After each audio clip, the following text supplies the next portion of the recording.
Sveiki, šiandien noriu nufilmuoti, kaip gaminsiu raudonųjų lęšių bandeles.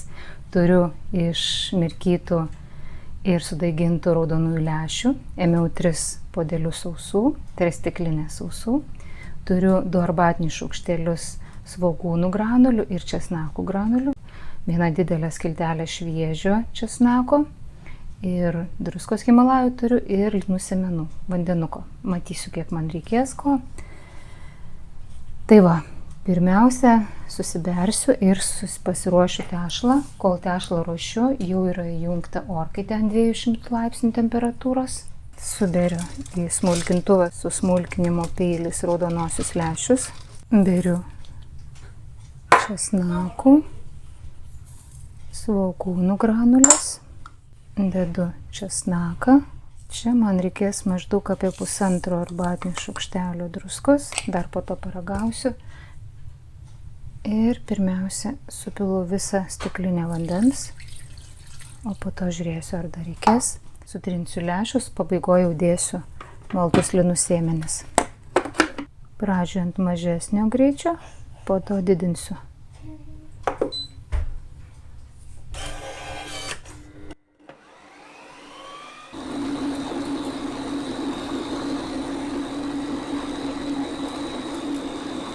Iš viso 2 minutės smulkinau, pradžioje ant mažesnio greičio, po to didinau. Kadangi masės nemažai, tai šiek tiek kombainas vibravo. Aha, nežinau, ar jų matosi, bet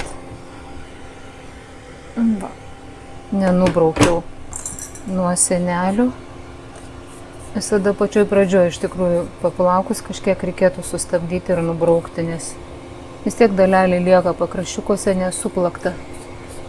O kai nubraukiam, po to jau pagauna ir plaka toliau. Dar šiek tiek trumpai paplaksiu, o po to jau dėsiu linų sėmenis.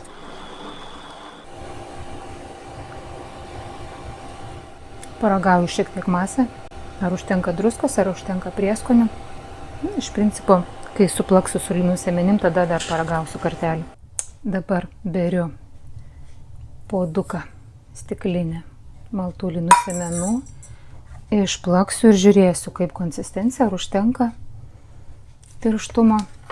Jeigu labai daug pridėti, dažnai būna per kietos duonelės. Galit bandyti su mažesniu, su didesniu kiekiu. Na ir dabar sumažinsiu greitį, ant 5 užteks.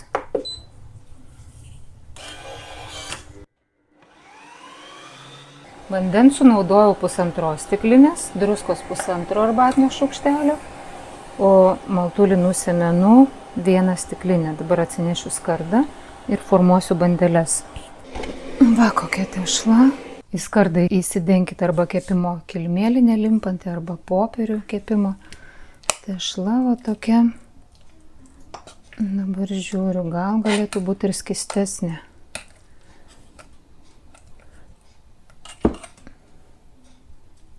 Nu ne, skystesnės nereikia, nes ištiš. Aš dažniausiai tik palietus rankomis suprantu, ar jinai gero tirštumo, ar per kieta. Bet nenoriu dabar tepti rankų, tai šaukštu formuosim. Tiesiog dedu tokias kaip paplotėlius. Jie iškepę gaunas tokie tvirtos konsistencijos, sausoki, bet man patinka prie avokado arba prie kokio nors daržovių troškinio sultingo. Patogu kažkur į kelionę turėti toks sotus labai dalykas, jeigu šviežių daržovių šalia turėti ar troškintų kokią mindelėje. Tai patogu pasimti, galima turėti ir šaldiklį užsišaldžius. O šaldytuve pakankamai gerai laikosi apie savaitę, man drąsiai dažniausiai laikosi. Bandžiau iš įvairių lęšių, iš rudų, iš žalių, ir skonis iš tikrųjų iš kiekvienų lęšių labai skiriasi. Iš žaliųjų lęšių tokios puresnės jos gavosi, dėl to, kad žaliai lęšiai daugiau turi tų lobelių, ląstelienos. Šitie raudonieji lęšiai yra skaldyti, tai praktiškai tų lobelių nebėra. Skonių man skaniausios raudonųjų lęšių. O jūs pabandykit iš vienų, iš kitų. Pradžioje galite nedideliais kiekiais ir įsivertinti. Ar jums patiks, kurios rūšies jums labiau patinka? Kai darau iš 2 stiklinių sausų raudonųjų lęšių, tai yra juos užsimerkiu 2 stiklinės, tai dažniausiai į skardą telpa, o dabar matau, man vieną skardą nelabai tilps, aš negrūsiu čia, nes vis tiek teks antrą skardą imti. Kepsiu 200 laipsnių temperatūrai 15 minučių, po to apsuksiu skardą antraip ir dar 15 minučių. Iš viso 30 minučių. Labai paprastas receptukas į jūsų receptų kolekciją išbandyti. Suformavau bandeles, dabar dedu į orkaitę. Na va, praėjo pusvalandis, iškepė bandelės. Pažiūrėkit, kokios jos rožinės. Pabandysiu vieną prapjauti. Visada tokie kepiniai šviežiai iškepę būna minkščiausi, po to jie sukietėja šiek tiek. Paviršius truputuką traškus, o vidus, o mato, dabar minkštas. Kai atvės, jisai šiek tiek sukietės. Visada galima šiek tiek pašildyti, bet šitos bandelės yra tokios, kurios tikrai reikalauja kramtymo, suvilgymo su seilėm arba valgyti su kažkokiu sultingu patiekalu. Bandykit skanaus.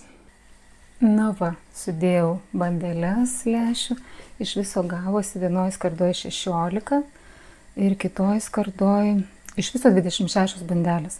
Man patinka susidėti nerūdijančio plieno tokį indą su bambukiniu dangtuku, vis tiek šiek tiek vyksta kvėpavimas, aš užsidarau ir va taip šaldytuve laikau. Ir dabar drąsiai mes savaitį turėsim bandelių. Dalį galima būtų į šaldiklį dėti, bet mes su vyru, manau, suvalgysim.